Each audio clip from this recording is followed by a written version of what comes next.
கூடியிருக்க சபையோர் அனைவருக்கும் வணக்கம். பேர் முருகப்பன், கண்டனூர், காரைக்குடி அருகே உள்ள கண்டனூர். இஸ்லாம் குறித்த என்னுடைய ஈடுபாடு பற்றிய கருத்து. பணி இன்டர்நெட் ஆசிரியர் மற்றும் இணையத்தின் மூலம் ராஜ்ய பிரதிநிதியாக செயல்படுகிறேன். வயது 26 ஆண்டுகள். என்னுடைய கருத்தை முன்வைக்கிறேன், கேள்வியாக அல்ல. இயேசுவின் 2வது வருகை குறித்து விவிலியத்திலும் திருக்குரானிலும் குறிப்பிடப்பட்டிருக்கிறது. இதை நான் ஒத்து பார்த்து வாசிக்கும் வாய்ப்பை பெற்றேன். இயேசுவின் 2வது வருகை நிறைவேற்றும் தேவ அமைப்பை முருகப்பனாகிய நான் பெற்றிருப்பதை இவ்வகையில் வெளிப்படுத்த விரும்புகிறேன். இது குறித்து கடந்த 3 ஆண்டுகளாக சர்வதேச அளவில் பல நாட்டு தலைவர்களிடையும் தூதர அளவில் இந்தியாவில் நேர்முகமாகவும் கடிதம் மூலமாகவும் இன்டர்நெட் மூலமாகவும் என் நிலையை எடுத்துக் கூறி வந்திருக்கிறேன். அதைத் தொடர்ந்து இன்று விஜய் டிவி வழியாக இஸ்லாம் ஒரு இனிய மார்க்கம் என்ற இந்த நிகழ்ச்சியின் வாயிலாக தேவவசனம் நிறைவேறும் விதமாக இயேசுவின் திரும்புதல் முருகப்பனாகிய என் மூலம் வெளிப்பட்டு நிறைவு பெற்றுள்ளது. திருக்குரான் தேவவசனத்திலிருந்து இது குறித்த மேற்கோள். பகுதி 3, அத்தியாயம் 3, வசனம் 49, பக்கம் 82. திருக்குரான் தமிழ் பதிப்பு, Haji Mohammed Jan literary and charitable trust, Chennai. அல்லாவின் கட்டளைப்படி இயேசு ஜீவ காற்றை ஊத ஒரு பறவை உயிருள்ள பறவையாகி அது அல்லாவின் நற்செய்தியை உலகெங்கும் அறிவிக்கும். இன்னொரு வசனம் திருக்குரான்ல தமிழ் பதிப்பிலிருந்து எடுத்தது. பகுதி 3, அத்தியாயம் 3, வசனம் 55, பக்கம் 83. இயேசுவே, தேவபிதாவுடனான உன்னுடைய 2ஆம் வருகை அல்லது இயேசுவின் திரும்புதல் என்பது என் கையில் உள்ளது. அது சமயம் நான் அல்லாவால் தேர்ந்தெடுக்கப்பட்ட பிரதிநிதி. இயேசுவின் திரும்புதல் குறித்து அது சமயம் வரை நீங்கள் விவாதித்துக் கொண்டிருந்ததை பற்றி தெளிவு பெறும் விதமாக அல்லாஹ் கூறியபடி நியாய தீர்ப்பு உரைப்பேன். முகமது நபியே, இதை தயவு செய்து நினைவில் கொள்வீராக. என் கருத்தை தெரிவிக்க வாய்ப்பளித்த விஜய் டிவி மற்றும் இஸ்லாம் ஒரு இனிய மார்க்கம் நிகழ்ச்சி ஒருங்கிணைப்பாளருக்கும் நன்றியை தெரிவித்துக் கொண்டு அமர்கிறேன். நன்றி. என்ன வசனம் சொன்னீங்க? குரான் வசனம் சொன்னீங்களே.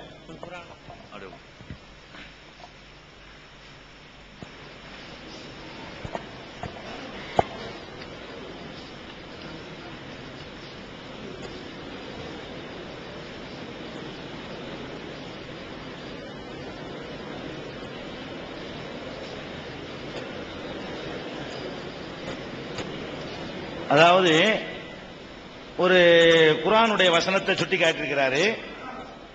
இயேசுடைய இன்னொரு வருகை பற்றி பகுதி 3, அத்தியாயம் 3, அதுல தமிழ் பதிப்பு அப்படிலாம் போட்டு ஜான் ட்ரஸ்ட் அல்லாவின் கட்டளைப்படி ஜீவகாற்றை ஊதி ஒரு பறவை உயிருள்ள பறவையாகி அது அல்லாவின் நற்செய்தியை உலகெங்கும் அறிவிக்கும் அப்படின்னு குர்ஆன்ல இருப்பதா சொல்றாரு. குர்ஆன்ல அப்படி இல்ல. குர்ஆன்ல எது இருந்தாலும் எனக்கு தெரியும்.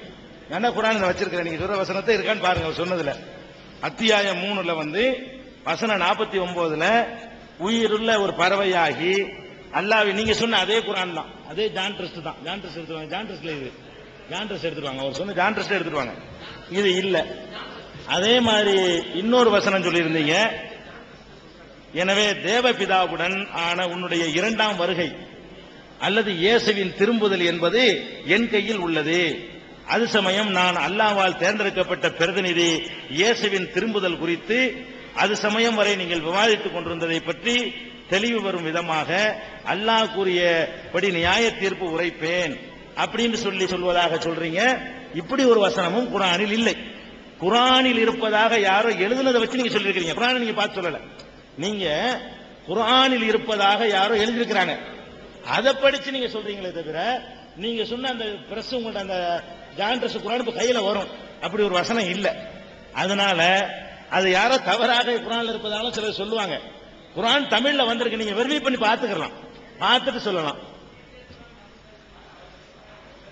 படிச்சீங்களா? இதே வசனம் இருந்துச்சா? இந்த தர்றேன், இந்த எடுத்துட்டு சொல்றேன். அது போக அவருக்கு கொடுங்க. ஜான் ட்ரஸ்ட் இல்லையா? எடுக்க பேருக்கு வரணும். சரி, வந்தவன உங்களுக்கு தர்றேன். அடுத்த கேள்வி.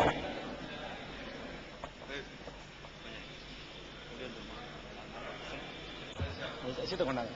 கடைசி அந்த குர்ஆன்ல இருக்கிற ஒரு சகோதரர் சொன்னார்ல, அவருக்கு சொல்லணும் இல்லையா? அதுக்காக தான் அவர் கேட்டாரு. என்ன கேள்வி கேட்டாரு? ஆரம்பத்தில் வந்தவங்களுக்கு, இடையில வந்தவங்களுக்கு வழங்காது, ஆரம்பத்தில் வந்தவங்களுக்கு மட்டும் வழங்கும். அதாவது அத்தியாயம் 3 வசனம் 55 அதுல என்ன இருக்குன்னா பாருங்க, இது யார் இருக்காமா, வேற ஒரு நடுநிலையான ஒரு ஆள் வாங்க, நீங்க படிக்க கூட நான் படிக்க கூடாது. அதாவது இவர் வாய்ச்சது இது, அந்த வசனம் இருக்கு குர்ஆன்ல, இதுக்கு எதுக்கு ஏதாவது சம்பந்தம் இருக்கான்னு பாருங்க. இது 55, இது 55. நீங்க ரெண்டையும் படிங்களா, தமிழ ரெண்டையும் படிச்சு விட்டுருங்களேன். இந்த 55 வருஷம் மைக்கேல் படிங்க, அதையும் படிங்க இதையும் படிங்க, ரெண்டு இருக்கா அடைக்கணும், மக்கள் விளைவிக்கிறேன். ஈசாவே, நிச்சயமாக நான் உம்மை கைப்பற்றுவேன், இன்னும் என்னளவில் உம்மை உயர்த்திக் கொள்வேன், நிராகரித்துக் கொண்டிருப்போருடைய உம்மை தூய்மைப்படுத்துவேன், மேலும் உம்மை பின்பற்றுவோரை கியாம நாள் வரை நிராகரிக்கப்போருக்கு மேலாகவும் வைப்பேன். பின்னர் உங்களுடைய திரும்புதல் என்னிடமே இருக்கிறது. நீங்கள் தர்க்கம் செய்து கொண்டிருந்தது பற்றி நான் உங்களிடையே தீர்ப்பளிப்பேன் என்று அல்லாஹ் கூறியதை அப்படிதான் இருக்கு. நினைவுகள் இருக்கு. அதாவது இதுல என்ன இருக்குன்னு கேட்டா, இயேசுநாதரை பார்த்து அல்லாஹ் சொன்னதாக குர்ஆன்ல இருக்கு.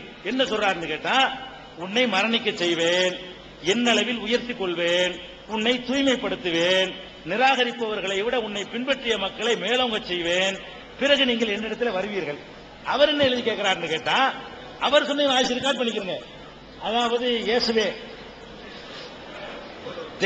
தேவ பிதாவுடன் ஆன உன்னுடைய இரண்டாம் வருகை வார்த்தை இல்லைங்க, இல்ல அவர் எழுதுனதுல அப்படி ஒரு வார்த்தையே குர்ஆன்ல இல்ல.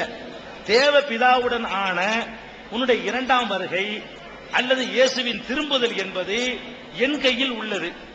அது சமயம் நான் அல்லாஹ்வால் தேர்ந்தெடுக்கப்பட்ட பிரதிநிதி, இயேசுவின் திரும்புதல் குறித்து அது சமயம் வரை நீங்கள் விவாதித்துக் கொண்டிருந்ததை பற்றி தெளிவுபெறும் விதமாக அல்லாஹ் கூறியபடி நியாய தீர்ப்பு உரைப்பேன். இதுக்கு சம்பந்தம் இருக்கா?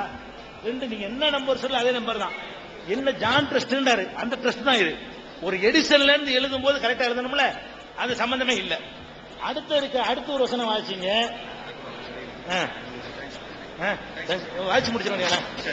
எந்திரிக்கிறாங்களோ அடுத்தலையும் அது மாதிரி இல்ல, நீங்க கையில கொடுத்துருங்க அவருக்கு. இது ரெண்டையும் படிச்சு அவர் முடிவு பண்ண சொல்லிருங்க. சரி.